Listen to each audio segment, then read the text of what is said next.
Welcome to the On a Mission Mojo podcast, where I have the pleasure of interviewing impact-driven founders, entrepreneurs, authors, and business experts who are actively working to create a positive difference in our world.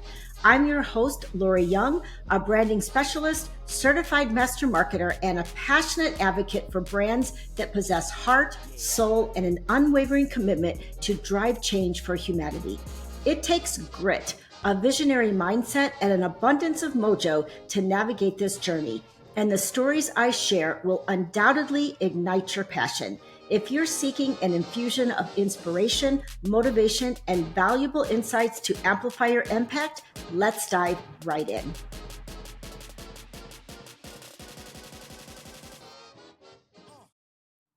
Welcome to episode 26 of On a Mission Mojo podcast. Today, we are going to be talking about something that can be challenging for mission-driven business owners, and that is, how do we stay true to ourselves? How do we find our most authentic and aligned path in our business and in our lives? And how do we keep from getting derailed by all of the external forces?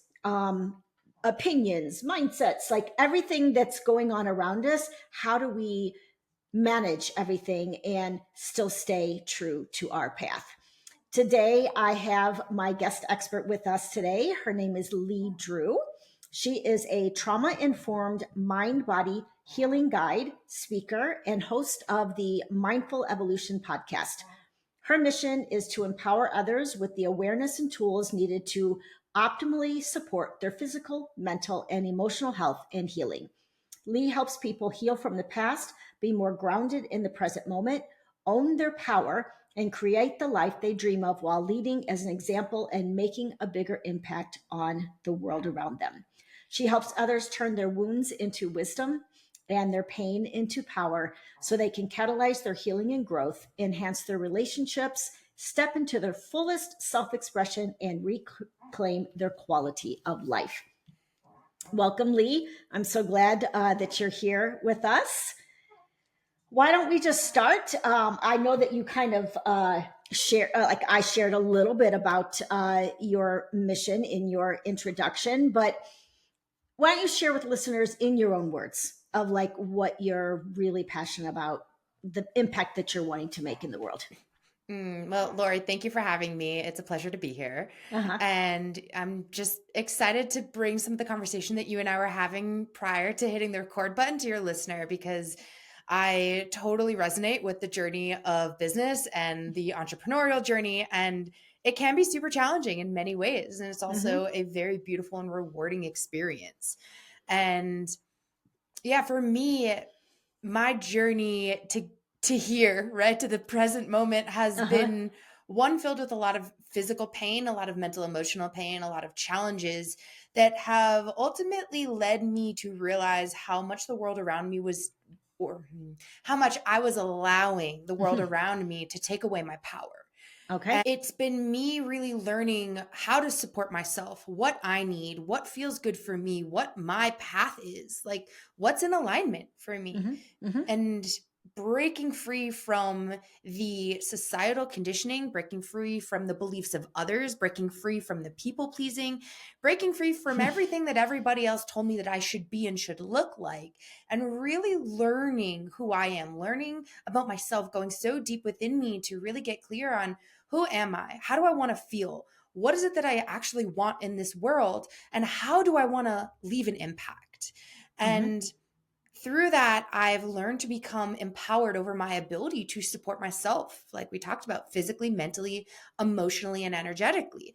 How to create a business that is what feels good for me, not what my business coach tells me it should look like. And really breaking through all these walls that get put up around us so that I can really align with my soul-led journey. And I look back now, and after overcoming, mental health challenges, after overcoming severe chronic pain, after overcoming some really toxic relationships in my life, after overcoming a lot of really really hard challenges in business. You know, I stand here today and I look at myself and I'm like, oh my God, like I am so grateful and I'm so in love with my life. Like I love it. it's so rewarding. So let's talk about, because, I think, when we're running a business, we're in the trenches, we're grinding, we're focused on, this goal and that goal and this task that needs to be done and leading the team and doing this, right? We often like lose sight of us and what might be going on with us. Tell me, I guess, just a little bit about what are the signs Mm. that we are misaligned and we are not on our soul path. There's so many. I think it's a matter of whether or not you're choosing to listen to them or not. But you know, Right. stress and overwhelm, I think, is the most common for entrepreneurs and for Mm-hmm. business owners and for CEOs and anyone that's really in the business world. Sure. Um, you know, looking at your sleep, looking at your irritability, looking at how well you're healing and recovering. You know, if you're working out and your body's staying sore forever, Mm-hmm. looking at your digestion. How is your digestion doing? Are you struggling with your digestion? Mm-hmm. Um, there's so many things that you can look at physically, mentally, and emotionally. Like if you're super emotional and you're having a difficult time regulating your nervous system, Mm-hmm. if you're having a whole lot of mind chatter, right? If that voice in your head is just going rampant and just Right. has so much to say all the time. And I think for different people, it shows up in different ways, right? Because we're all Mm-hmm. super unique. Right. Um, but it's a matter of really just like tuning in and listening and recognizing when something is off, when something's not in harmony, when something's out of balance, so that you can have that conversation with your body and realize, okay, like I do need to put more energy and more time and more focus into myself so that I can keep showing up for my business. Yeah. So there's so many different questions going on in my mind. I think first, before we can even, and you tell me if you agree with this or not, but I feel like before we can even like recognize that something might be going on, that we actually have to take time to pause. We have to take regular time in a day to check in with ourselves, right? Absolutely. Absolutely. I usually encourage my clients and the people in my world to take these pauses, but do so through like building checkpoints into your day. So like when you're standing in the mirror brushing your teeth, can you check in with yourself? How are you feeling? What's happening in Hmm. your body, right? Before you start your car and start driving the road, can you take 10 to 30 seconds to just pause, check in? What's happening in your body? What are you feeling? What emotions are arising for you? What's going on? What's coming up? Right? Mm-hmm. Like building these little checkpoints into your day so that like every time you get there, you have this reminder to just kind of like hit that pause button. Because we Mm-hmm. do live in a society that is so go, go, go, right? We're Right. so in the Yes. masculine energetics of like doing that we forget to be, we forget to listen, we forget to receive. And that's so important to be able to find that harmony that we're talking about. Mm-hmm. Absolutely. So I guess, what I think about is like if you're experiencing like pain, for instance, let's say that you're getting regular headaches or, regular, like you said, your digestion, like maybe you're getting regular like stomach aches. How do you like know? Is this like related to stress in my life? Like my mom, it's funny because my mom always, I swear to God, everything she says, everything is stress. Like if you're not sleeping, if you have a stomach ache, if you have a headache, if this is going on, it's stress, Lori. It's stress. Everything is stress. Is that is that true, or are there actual could there actually be like medical things like going on, that's creating like these headaches or these stomach aches or whatever? Like what's your like thoughts on just the whole mind body and stress like relationship? Can I ask how you're defining stress? Stress would be for me, stress is when I'm feeling overwhelmed, when I'm feeling like I have something going on in my life that is hard for me to manage and deal with, that it's creating anxiety for me. So, like, for stress for me creates anxiety. It creates different emotions. Like, it could create fear. It, like you said, it could create me like thinking about this situation all of the time. I don't feel, when I'm stressed, I don't feel balanced and I don't feel calm, right? I mean, I may be in control of my emotions, right? What I am outwardly doesn't necessarily reflect what I am inwardly, right? Does Mhm. that does that give you a picture of like how I look at stress? Stress is different for everyone, I'm sure. Yeah, absolutely. And I ask because I think that to answer your question, I do think that it can be both. Mm-hmm. And the thing is, when we're navigating chronic symptoms, Mm-hmm. normally it is tied to some form of stressor, right? And whether Okay. that stressor is a mindset stressor, right? We talked about the voice in your head, whether it's a Mm-hmm. physical stressor, like coming from the foods that you're eating or toxins and chemicals that you're ingesting or putting on your body or on your skin, whether it's coming from a lack of air quality, whether, a lot of people have mold in their home, right? Like Mm-hmm. there can be so many different forms of stressors. And then, like what you talked about, there's the emotional stressors, Mm-hmm. there's energetic stressors like Wi-Fi and 5G. There are all these stressors, and normally chronic symptoms arise when all these stressors start to build up on top of each other Got because it. the body doesn't have enough capability when all these things are building up to detox and to optimally support the organs Mm-hmm. and the movement patterns and the muscles and the sleep. And this is where some of that discernment gets to come in, right? Right. Because I think everybody is so quick to go onto Dr. Google and Google their symptoms, right? And find out Right. what's happening to me. Right. And, you know, I don't think that they're taking that pause before they do that to be with the environmental factors, what's happening in their life, what's happening in their relationships. How Mm-hmm. are they speaking to themselves, right? Mm-hmm. Like, Mm-hmm. are they sweating? Are they exercising? Are they drinking enough water? Like, there's so many things to think about when it comes to your health and navigating chronic pain and chronic symptoms. And you also don't want to neglect the fact that there actually could be something happening and there could be something wrong. And Right. even if there is, recognizing that unless you have an acute accident, those things don't just pop up. There's a reason why they're showing up, and it takes time for them to show up. And they show up because all those stressors start to pile up on each other, Mm-hmm. right? And so for me and in my history at 16 years old, I found out I had a pancreatic tumor the size of an orange. Mm. So yes, 16. Wow. 16. Yeah, Yeah. it's very rare and I'm very lucky to be here. Mm-hmm. Um, but I did have a problem, right? There was actually a problem that needed to be handled. Right. So I had major abdominal surgery, but moving forward, it was like, okay, why did this happen? What Right. led a 16-year-old to develop a pancreatic tumor the size of an orange? So I then got to look back at all of the environmental stressors, the emotional stressors, the relationship stressors, all of these things in my life that led my body to not function optimally enough and then led it to develop a tumor on my pancreas. Right. Right. Yeah. Yeah. So it's loaded. Yes. To say the least, right?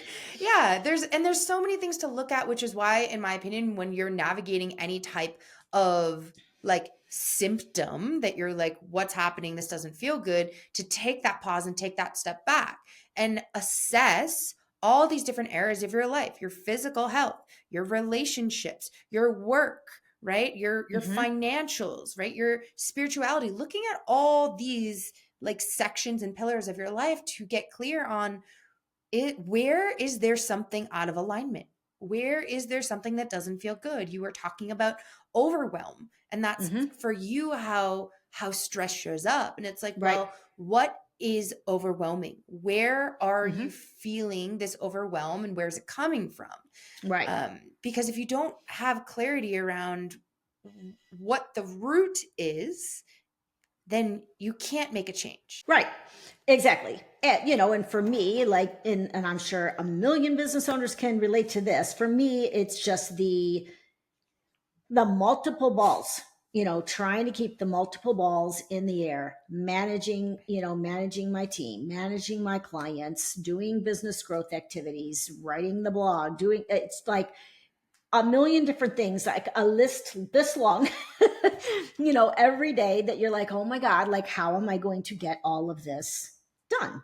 Right. And I think majority, unless you are not running, a business that's growing, like majority of people are dealing with that. And so, and you're in that phase, okay, of like, okay, how do I hire someone to, or can I hire someone to help handle all of the balls?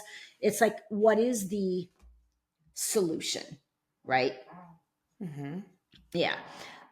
So let's kind of go back to this like idea of being on your authentic path. Like, we know that when you're not on your authentic path, you are feeling a multitude of different stressors, right? Those could be emotional, mental, physical, whatever, right? Let's kind of flip that. And how do we know, like, when we are, like, what does it feel like when we are on our authentic path? I think in many ways it feels the opposite of, well, maybe not necessarily the opposite, but in many ways, a lot of the feelings that you were expressing around this overwhelm. I think when we're on our authentic path, and that doesn't necessarily mean like doing the thing that we really want to do in life, like in work and in business. But that also can look like being what it is that you're doing for yourself, right? And so, for example, you were talking about all this overwhelm. Sure. And how you have all these things to do all the time, and the list just keeps growing and growing and growing, right? And that's speaking into the masculine energetics, right? All the structure, all the things to do, and we're doing it. We're putting it out there, right? We're accomplishing. Yes. And it gets to be balanced with the feminine energetics of like nurturing yourself and finding pleasure in your life, doing things for you, right? Like feeling good in your own personal experience. And what do you need to support that, right? And so I think finding that authentic path is tuning into yourself and also asking, like, what makes me feel good? What brings me pleasure? What do I want? Not just what do I need to do, right? But what do I want to feel? What do I want to experience, right? And so, like, for me, I experience a lot of that overwhelm when I'm not going to ecstatic dance, when I'm not meditating, when I'm not moving my body on a regular basis, when I'm not sweating, when I'm not taking my supplements. Like, there's so many things that I do to nurture myself and to make space in my life in between all the things that need to get done. Right. To make sure that I'm doing the things that fill my cup, that light me up, that make me feel good, that bring me pleasure, that bring me joy, right? Yes. And having that balance between the both of them. And so I think when you're in a more authentic alignment with your soul path, it looks like, yes, being in alignment and feeling really good about the impact that you're making in business. Yes, it feels really good about the way that you're showing up every single week and the things that you're engaging with for yourself, because it feels really good, right? It's this sense of things might not be easy, but there is ease. I like that. Things might not be easy, but there is ease. And I really like what you said about that balance between the masculine and the feminine energy, and how important it is to fill your cup and to not be so focused on the doing and accomplishing and the succeeding, and be just as focused on filling your soul and doing the things that you need to fill your cup and to feel balanced in, like, internally, right? And I think a fun thing here, and this is just something that's coming to me, is like, for anyone that's listening, like, sit down and write a list of 20 things that bring you pleasure, that you enjoy. And then sit and look at it and be like, when's the last time that you did those things? Yes. When's the last time you created space to do those things, right?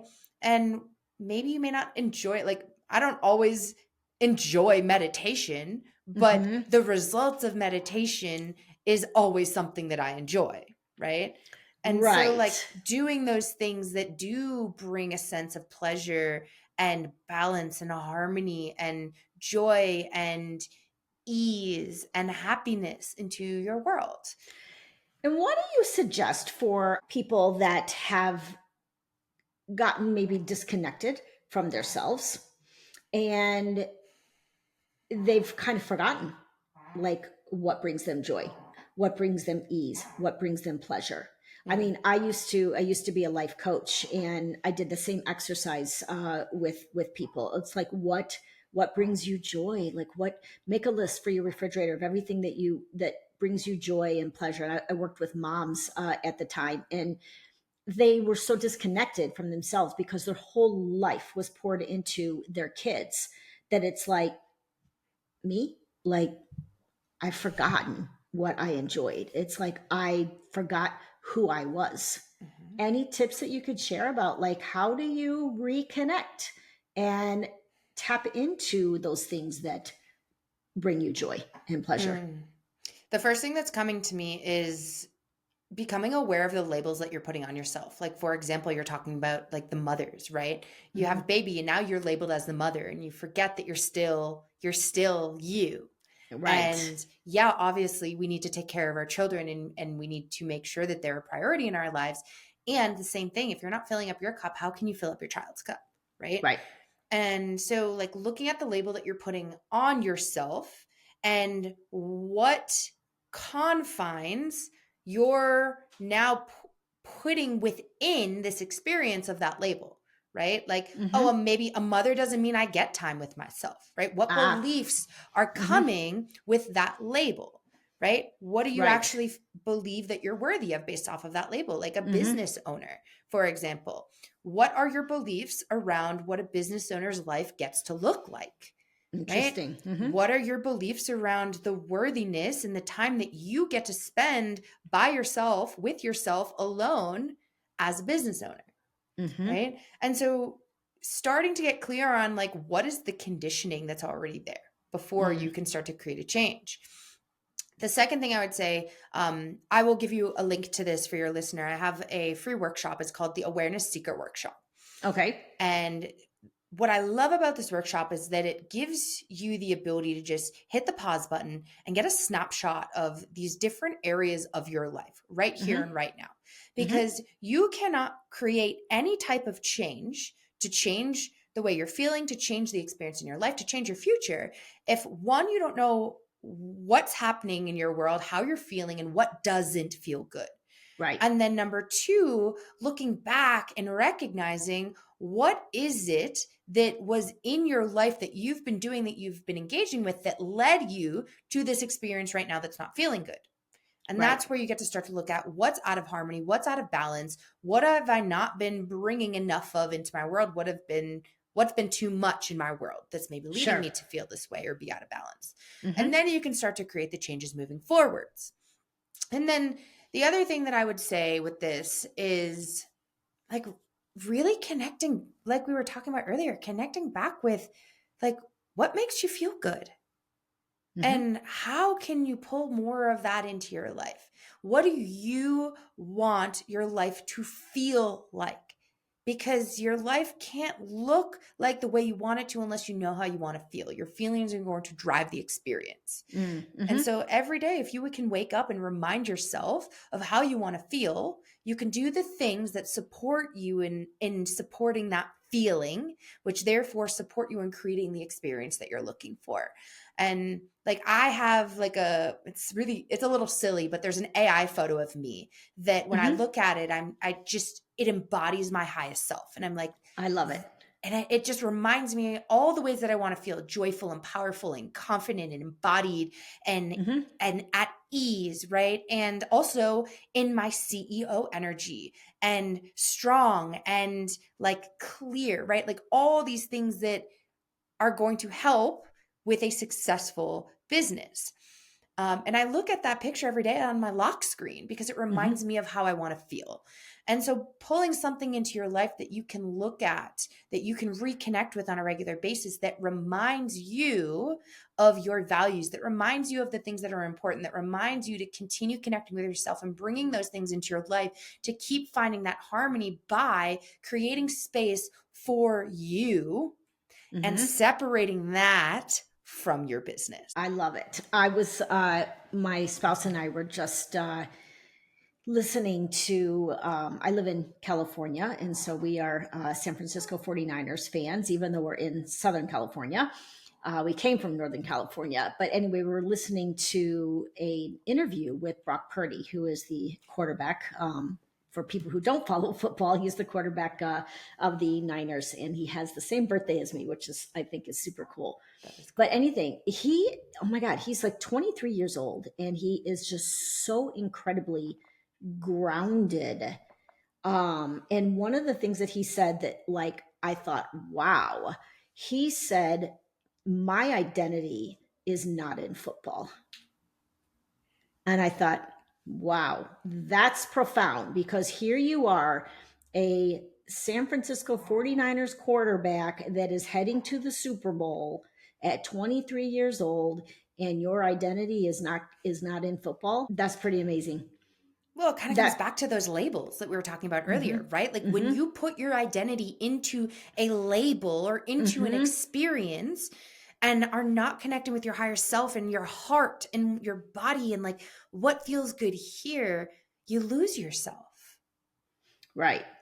It's funny though, because, you know, his heart is very much in football, you know, obviously.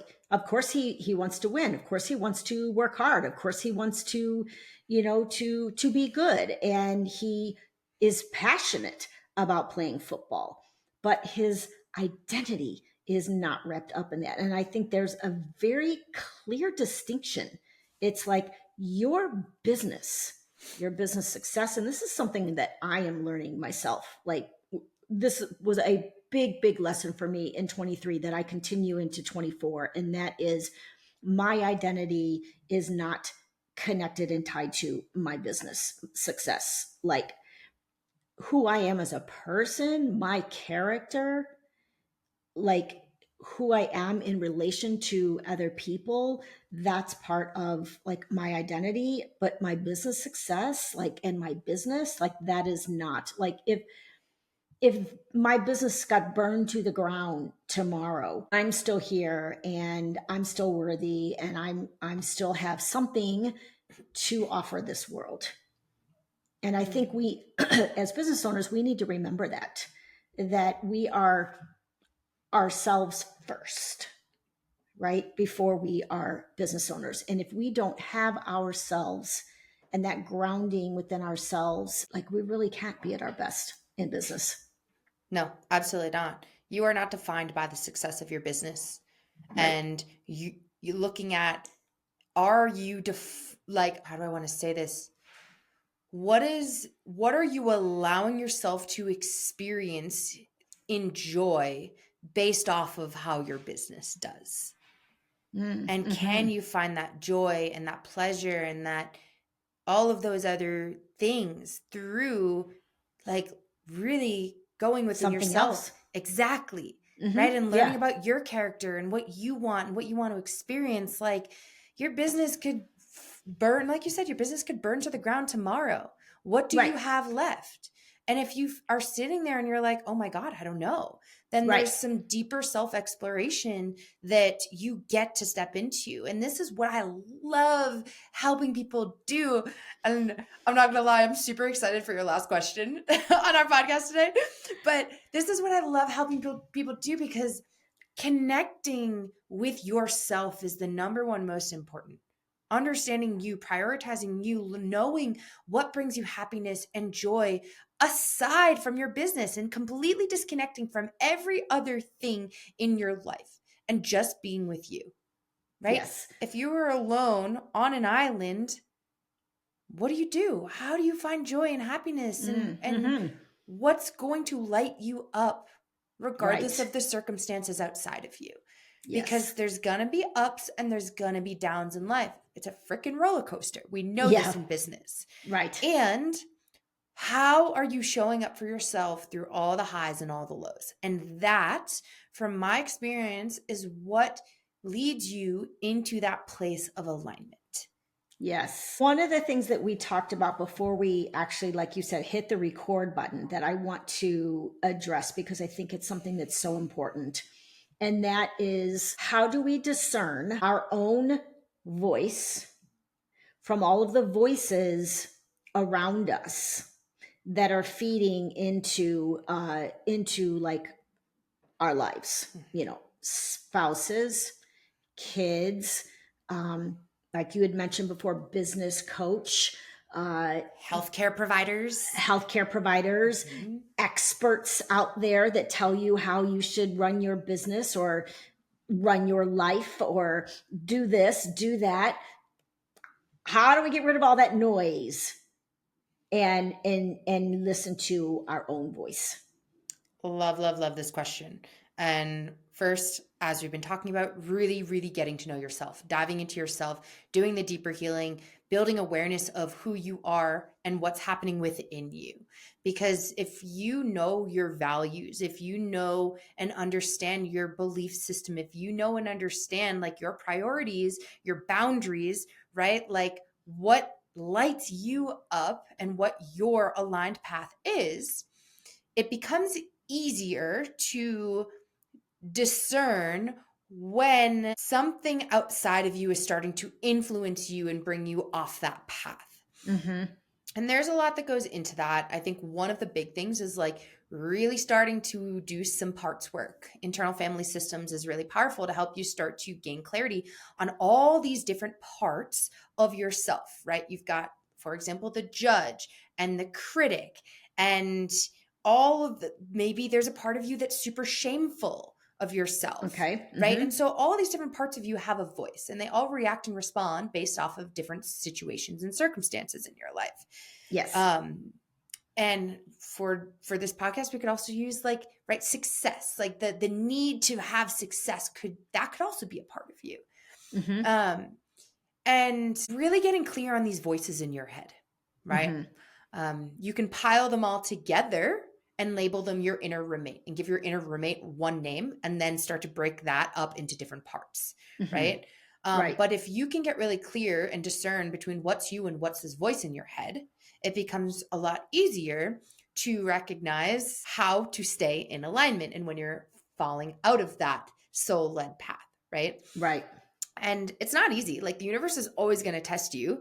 I was sharing a little bit with you. I had an experience today with this. I opted into going and working with a movement practitioner.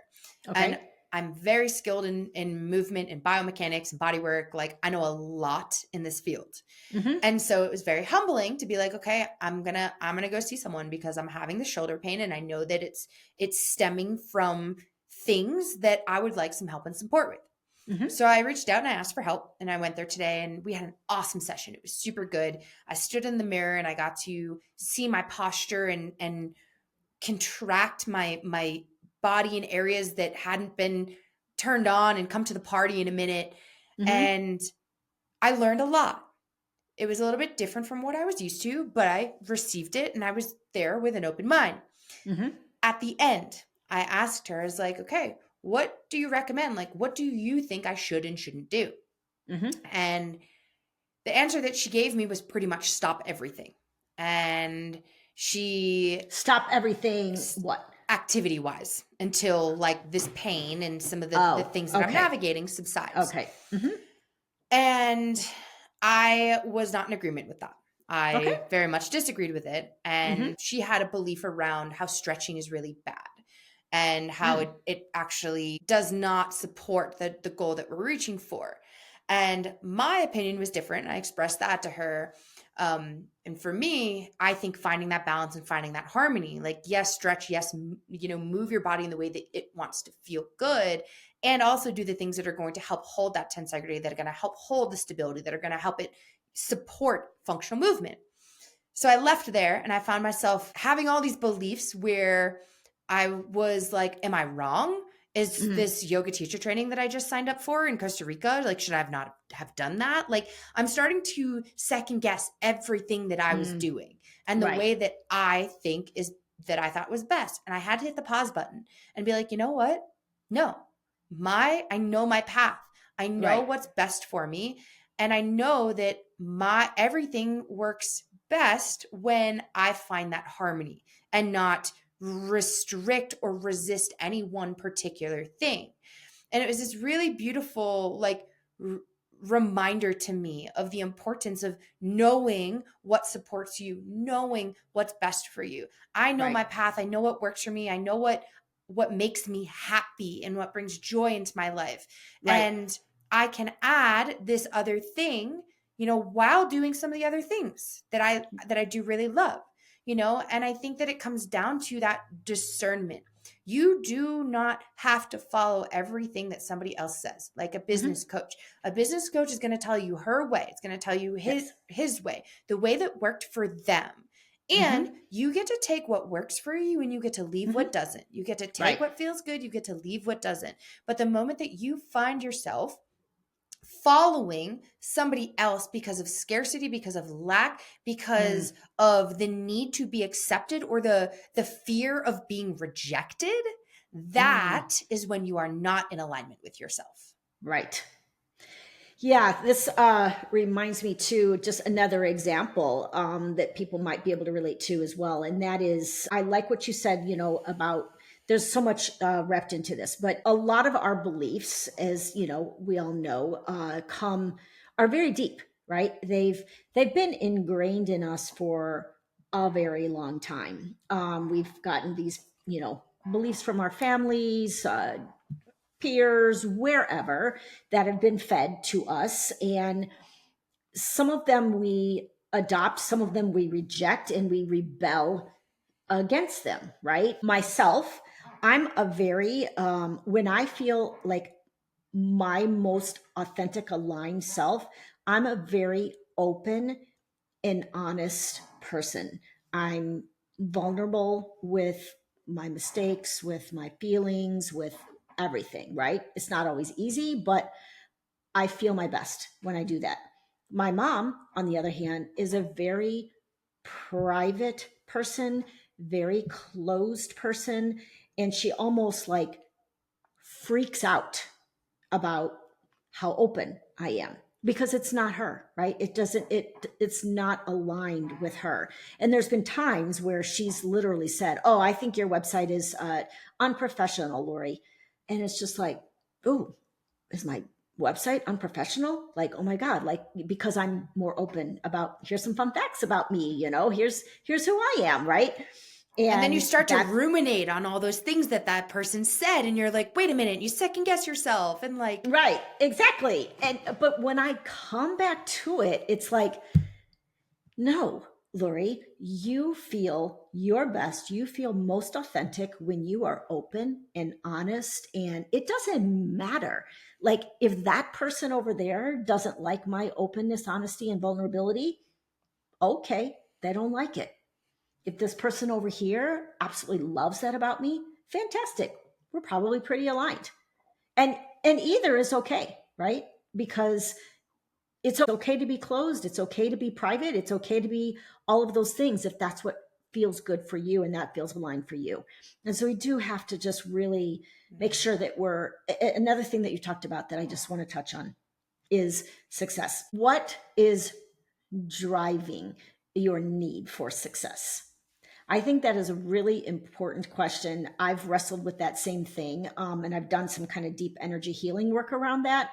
It's like, why am I so driven to be successful? Right? It's a really deep, loaded, like, question. And I think that if we start peeling back all of the layers of the onion and going deep inside, we start to dismantle some of those beliefs that we've hung on to that say, oh, I'm only worthy if I'm successful. Well, where did that come from? Who taught you that? Where did you get that belief from? Right? yeah. And I mean, with both of these, right? What are you coming to the first one? What do you believe? Like, let's say, for example, you're that person that you're listening, you're that person, you're like, yeah, I'm pretty closed off, I'm pretty private. I don't really like to Hmm. share anything. right? And you kind of lead to like putting these walls around you and like tucking yourself into the nice blanket, which is nice. Don't get me wrong. Mm-hmm. And, I invite you to think about, what are your fears? Mm-hmm. What do you fear will happen when you step out of that? What do you fear will happen when you open yourself? Mm-hmm. What are you avoiding by Mm-hmm. keeping yourself very private? What have you learned about keeping yourself really private and protected? Mm-hmm. Right. And so Mm-hmm. starting to look at these belief systems, and then the same thing Right. with success, like looking at your belief system around success. Why are you pushing so hard? What Mm-hmm. are you, do you fear that you'll be rejected if you're not successful? Right. Right. Like, do you fear that if you're not successful, then you're not going to make money and therefore you're not going to be able to survive and support yourself? And that Mm-hmm. comes down Yeah. to like a fear of dying, right? Sure. Mm-hmm. So it's Yeah. like, and a lot of people don't make these connections. It's like, Right. no, I'm not afraid of dying because I'm not going to be successful. I'm like, but actually let's look at the breakdown of it. Right. Right. Not saying that that's you or the Right. listener, Right. Yeah. but looking at these belief systems can help you get really clear as to, where did this come from? Where did you learn Mm-hmm. this? And how is this actually influencing you? Yes. Yeah. And I think it is important to balance being able to discern what feels right for you, what feels authentic for you, what feels comfortable for you, and where do I need to stretch and grow and look at potentially different perspectives and beliefs. Yeah. Yeah. Right. Because if you're not continuing to step outside of that box, through the walls that you've put up to keep you protected and to keep you safe, you're not going to continue expanding. And if you're not Right. continuing to expand internally, there's no way in hell that you can continue to expand externally, that you can continue to expand your business. Right. There's just not. Yeah. Yeah.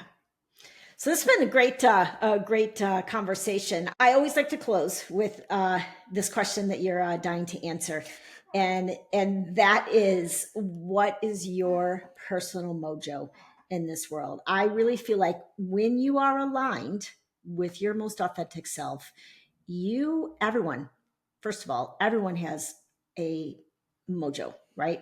Everyone has something that's so magical about them, and when we're aligned with ourselves, it becomes very apparent what it is. When we're not, it's like, I have no idea. Like, I have no idea what my mojo is.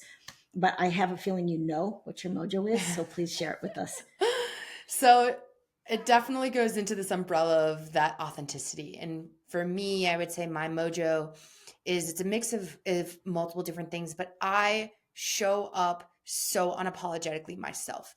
I am unafraid to love deeply. I am fierce. I am fearless. I am open and vulnerable and honest. And I am just kind of just like wear my heart on my sleeve. Like, I am Okay. here for all of it. And I am fearless in my pursuit of being here for all of it.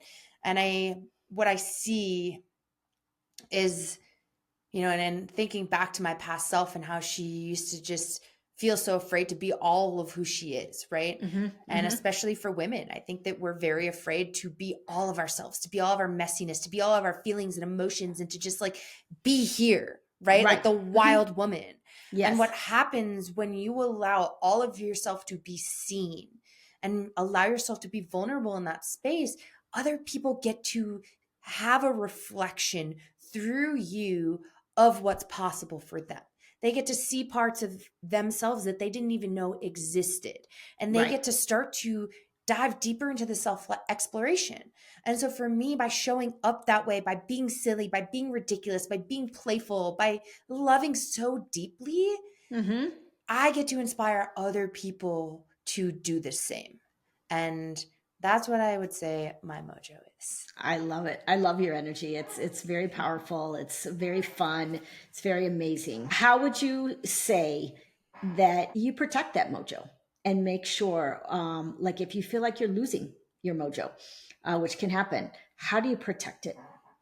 I prioritize myself. I hit that pause button and I ask myself, okay, I'm feeling off. What do I need? I did that. There was a couple of weeks ago. I was like feeling really off. I was feeling some stress. I was feeling some anxiety in my body, and I had to hit pause and like reassess. I'm like, what do I not have enough of in my world right now? What do I need more of to fill myself back up, right? To surrender to the flow of things and to make sure that like I'm filling the cup, which is my soul, before I'm doing anything else around me. Got it. Yeah. It's always very important, that self-care. So where is the best place for listeners to find you, learn more about you, maybe just be more absorbed in your world? Is it your podcast? Is it a social media channel? Like, where do you like really shine your mojo? I would love for people to tune into my podcast, but I would say where my mojo shines the most is on social media. I hang out on Instagram. I do lives all the time. I do these like free Q&As. People can come hang out, ask questions, and it's where I just allow all of me to be seen. So come see me. I love it. Come reach out. Let me know that you found me on Lori's podcast, and I would love to connect with you. Okay, perfect. I will get off this call and go connect with you on Instagram. So thank you again, Lee, for being here. And I just really, truly am honored and appreciate your energy. Thank you so much, Lori, for having me. Okay. That's a wrap on today's episode. Thank you for tuning in to the On a Mission Mojo podcast. Ready to dive into more incredible stories of people on a mission? Next week, I'll return with a fresh episode to ignite your passion for creating a better world. If you loved what you heard, be sure to subscribe, leave a glowing review, and spread the word to all your friends. Head over to onamissionbrands.com for more great episodes. Remember, the world needs your mojo, so go out there and let your brilliance shine.